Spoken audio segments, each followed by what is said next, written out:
I want to talk a little bit about how to do angled shots in pool.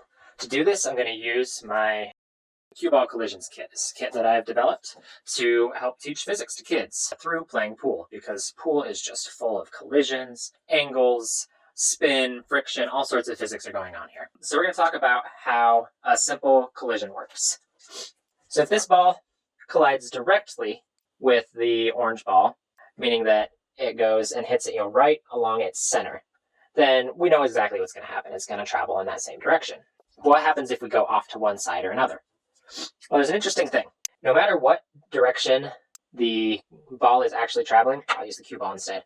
No matter what direction it's actually traveling, that isn't so much what determines what direction this ball goes in. The determining factor there is actually the angle of contact. So let's say I put this ball here.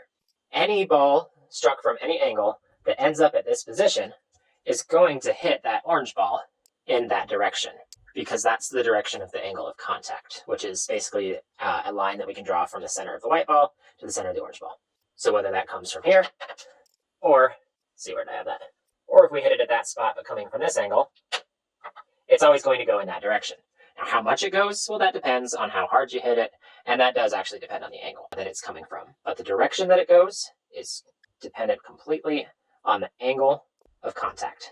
So if we have this ball here, we know that we want the angle of contact to be there, because that's where it's going to put us in a straight line that goes right into the hole.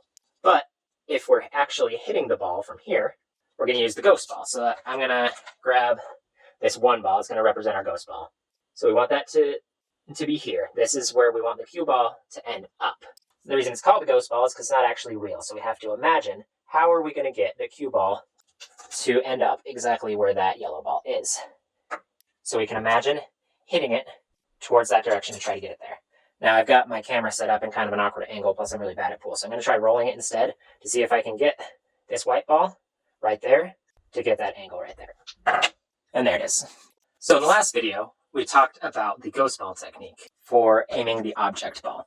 What we didn't talk about is what happens to the cue ball after it hits the object ball. So in the ghost ball technique, you find an angle of contact that will send the object ball into its desired pocket.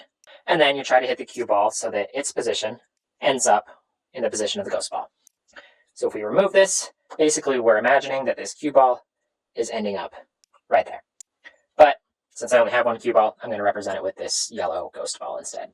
So if we talk about what's happening with the physics, is that the part of the velocity of the cue ball that is in this direction of the angle of contact, all of that energy, all that velocity is getting transferred to the orange ball so that it goes towards the hole. But there's a whole bunch of that is not in that direction. And basically we can think of it that everything that's not in that direction, like exactly not in that direction, is perpendicular to it. So we're going to do what we do a lot in physics, is we're going to take this velocity vector of the cue ball going here, and we're going to break it down into two perpendicular components.